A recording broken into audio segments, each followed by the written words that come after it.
Welcome to Chapter 1, Section 2 in Calculus 1.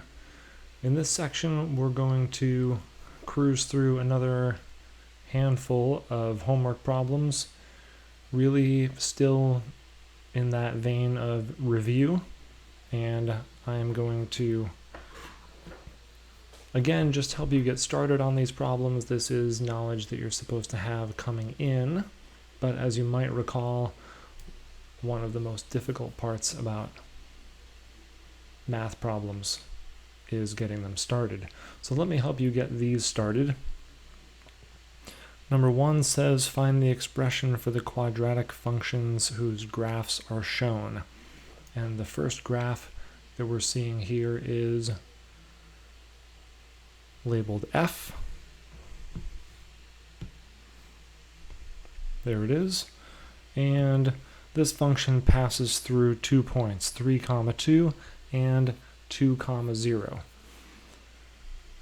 What that tells me, well, first of all, the sort of generic form for a quadratic function. We have f of x, or y, equals ax squared plus bx plus c.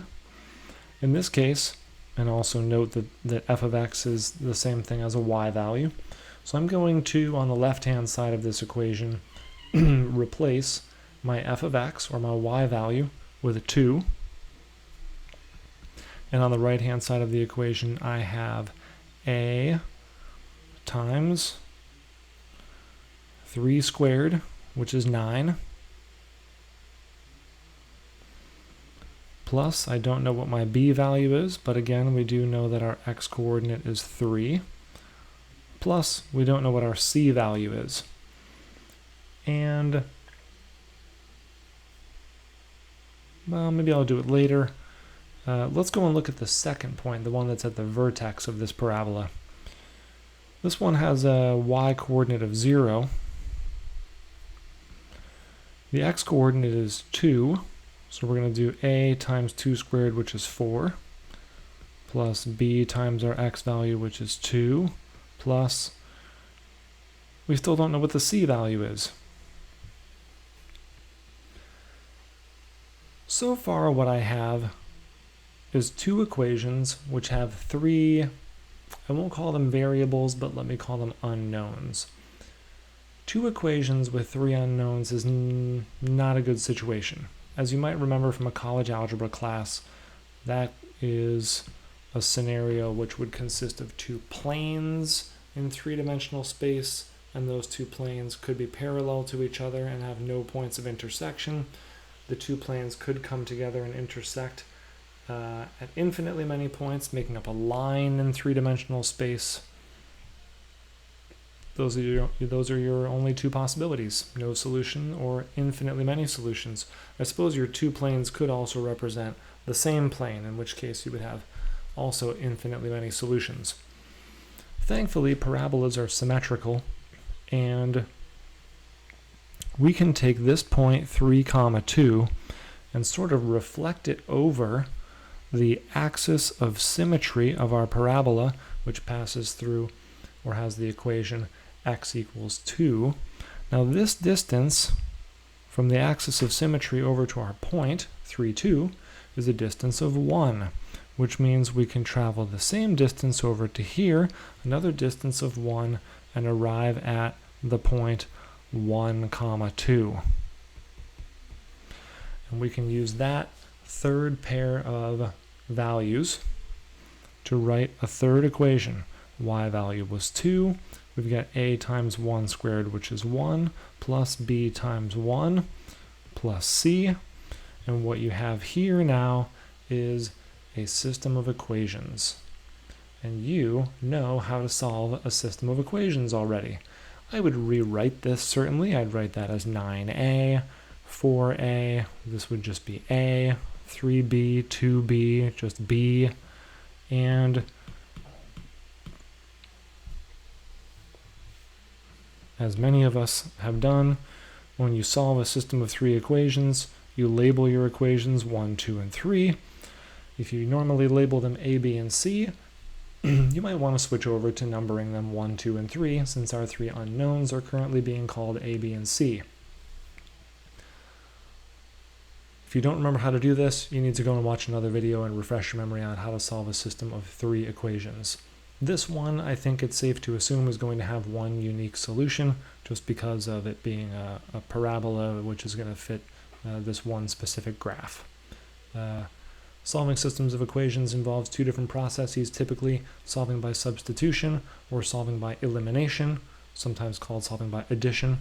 And you're going to want to eliminate the same variable twice in your first 2 steps as you create equations 4 and 5. You might want to combine these equations to eliminate the c value, then combine these equations to eliminate the c value again. Then you will have equations 4 and 5, which will only contain the unknowns a and b. From there, you could do elimination again, or you could solve by substitution. Working with this third equation, considering you have coefficients of 1 on the a and b, I think it's going to be pretty easy to do either substitution or elimination. It'll be your choice. Then you'll have an a value or a b value, plug it back into equations 4 or 5 in order to solve for the other of those 2 unknowns. And then once you know a and b, you can plug them all the way back into one of these 3 original equations in order to find your c value. Enjoy that. You remember that that was a great time the first time you learned systems of equations. You can reminisce a little bit on that. Same scenario here, except you don't have to use the symmetry that we did in the first problem. You're being given 3 different points. One of the interesting aspects of this one is that one of your points has an x coordinate of 0.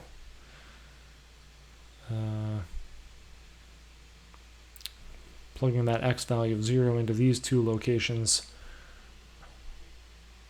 when you set that up for the second part of this problem, is going to expedite the process for you a little bit. That'll be nice.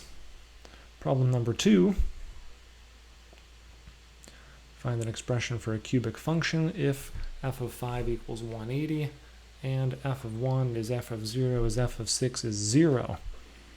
Slightly different setup on this one, but not a very difficult problem, thankfully. But again, getting the problem started is often the challenging part. The fact that you know these 3 pieces of information and you know that it's a cubic function allows me to do the following as far as setup is concerned. I know that my function f of x is going to be a cubic, so I could set it up like this: x minus a times x minus b times x minus c. If I FOILed all that out and combined like terms, well, for that matter, just the first of the foiling part of the process, if I multiply this x times this x and get an x squared, and then I go on to the next part of the foiling process and do the x squared times this x, I know that I'm going to end up with an x cubed. The thing is that it's a cubic function, but there's no guarantee that f of x is going to be equal to simply x to the third plus or minus some other stuff. There could be a value that goes here, a coefficient. So we need to be sensitive to that. Often you'll see a lowercase a written in here, but since I've chosen to use a, b, and c again, you know, I don't know, put a d in front of there, I don't know, whatever you want. Pick a letter, any letter. So knowing that I can sort of set this problem up like this, because it's going to be a cubic, a 3rd degree polynomial, being sensitive to the fact that it might have a leading coefficient other than 1, so we put that d value in there. Let's start filling this in. Before we fill this in, let me ask you one more quick question. What if this a value was actually a 5? And this said x minus 5. What x value would I have to plug in there in order to cause this factor to equal 0? How do you get x minus 5 to equal 0? What x value do you have to put in? The answer, of course, is a 5. That means that 5 would cause not just this to equal 0, but once this thing's equal to 0, 0 times d times this, the answer is going to turn out to be a 0. So 5 as an x value would be called a 0 of the function, or of the polynomial.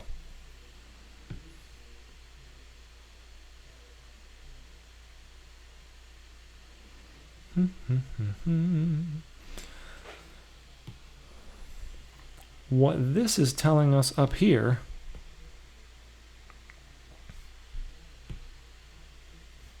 I can actually use my highlighter this time. What this is telling us up here is that if I take the number 1 and I plug it into my function as an x value, that the answer is going to be 0.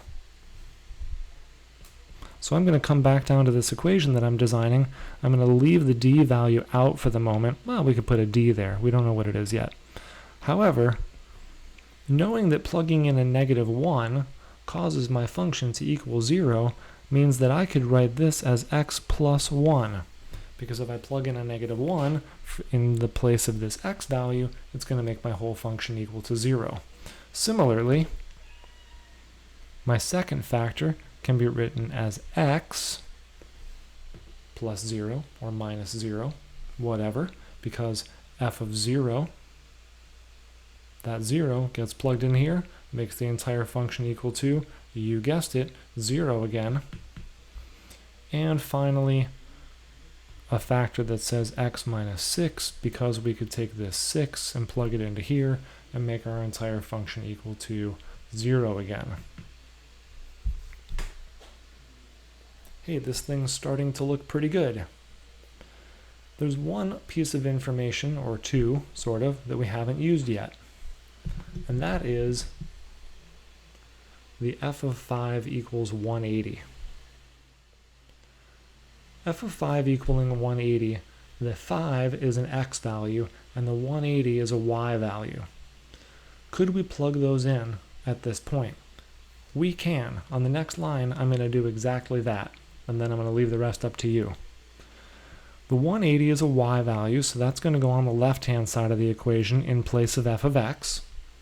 I don't know what d is yet on the right-hand side, so let me put the d there.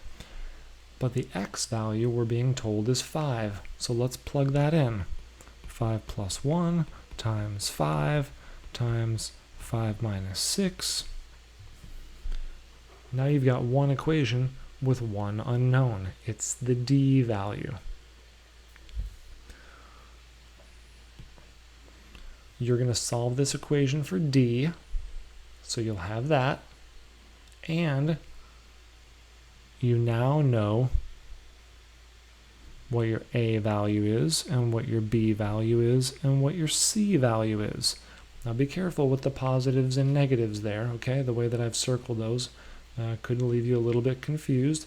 Surely the b value is a 0, but x, excuse me, x minus a is the same thing as x plus 1. So what does your a value have to be so that x minus a is the same thing as x plus 1? So just think through that carefully. You'll have your a, b, and c values. You'll have already solved for d, and then you could plug all of those a, b, c, and d values back into this equation, and you could try typing that in as a final answer, leaving it in factored form. I would accept that because I'm not trying to test you on your ability to FOIL and then FOIL again and then combine like terms and distribute multiplication by whatever d turns out to be. You'll just have to see what WebAssign is programmed to accept from you. But that's the process on that one. It can be used for polynomials, other types of functions, second degree, third degree, nth degree polynomials. This is a nice process as far as being fairly versatile in the realm of algebra. It's probably not going to get you a date, but hey, you never know. It never got me a date though. Number 3 says recent studies indicate that the average surface temperature on a plane is rising steadily, sometimes modeled temperature linear function. All right, so we've got a linear function. T represents temperature, capital T does, in Celsius. Lowercase t represents time, measured in years since the year 1900. So if lowercase t is equal to 5, then the year is 1905. So we'll be careful. We've run into questions like that before. We've got to type in the right year. What do the slope and the t-intercepts represent? A t-intercept happens when lowercase t is equal to 0. You've also got this value in front of lowercase t, which represents years.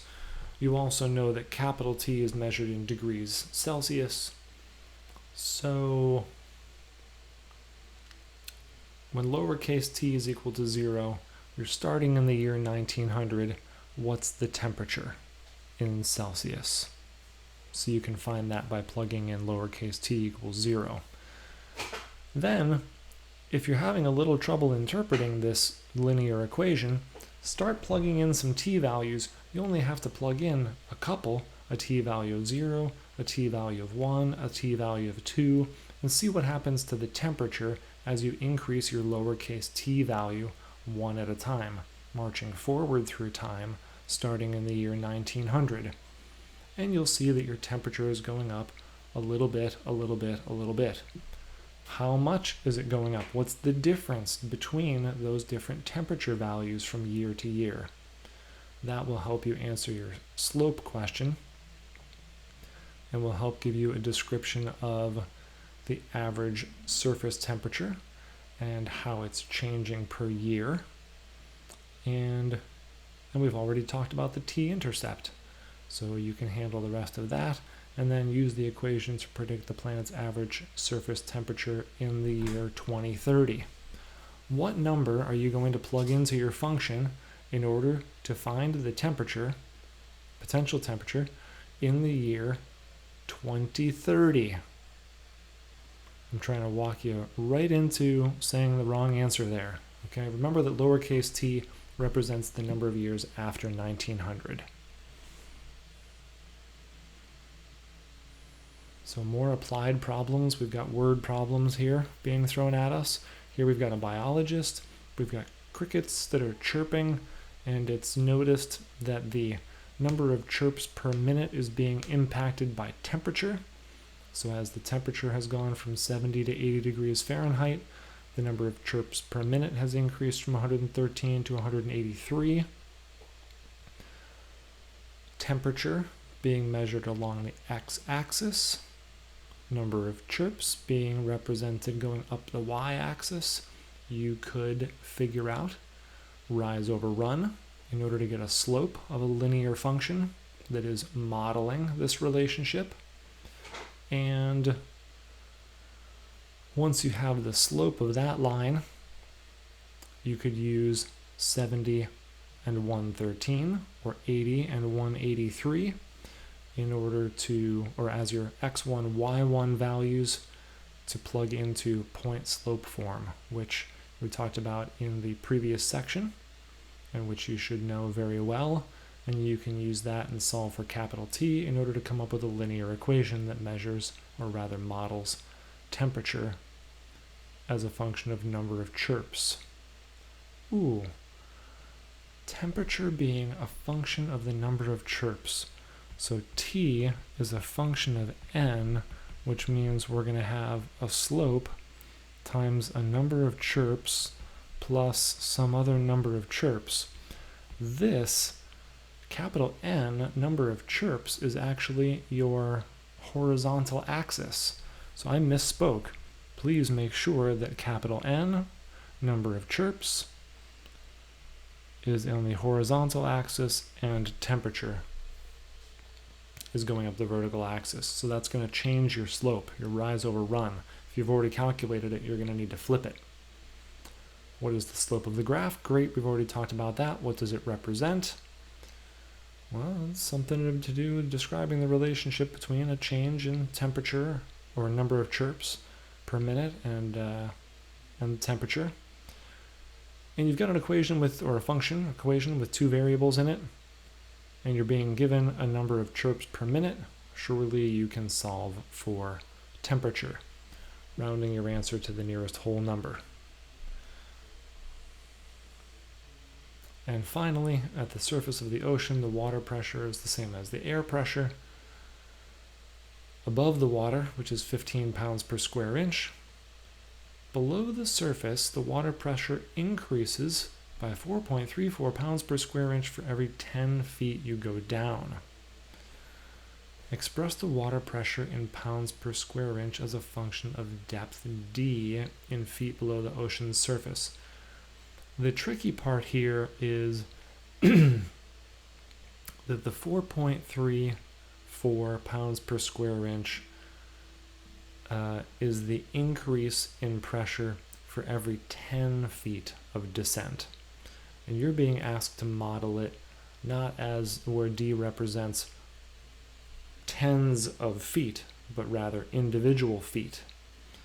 So there's going to be a little bit of a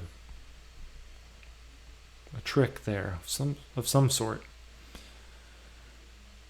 So our function p, pressure, there's going to be some kind of a slope multiplied by d, which is our depth in feet. And we know that if we're 0 feet deep, then our pressure is going to be 15 pounds per square inch. That's air pressure at the surface. Now normally, I would say that m is 4.34, except that would be if d represented tens of feet. So if you went down 50 feet, then your d value would be a 5, because you'd have 5 tens of a number of feet of descent, which would mean you'd have 5 more 4.34 pounds per square inch. Whatever 5 times 4.34 is, would be your increase in pressure, having gone down 50 feet. But d doesn't represent tens of feet, but we want it to.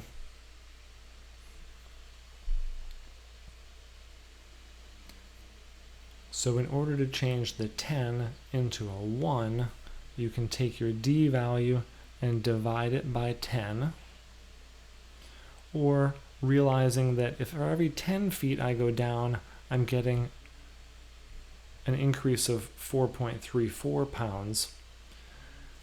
If I cut both of those numbers, or divide both of those numbers, I should say, by 10, for every 1 foot,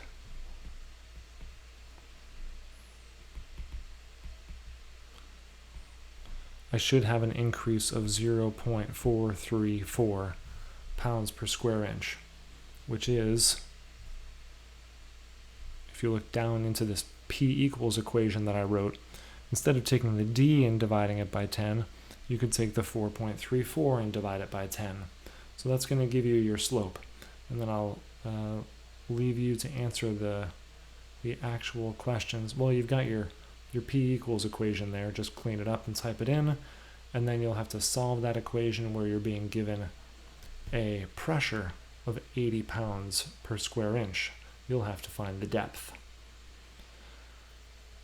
I hope that's helpful in getting the ball rolling on these problems. It still leaves you a little bit of thinking to do, and you certainly want to try to make sense of the actual motions that you're going through.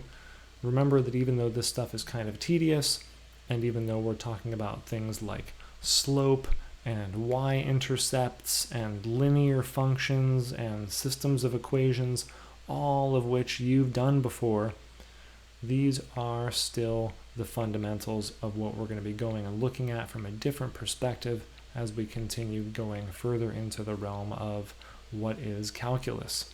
And slopes, maximums, and minimums are a huge chunk of what Calc 1 is about and what we're going to be investigating.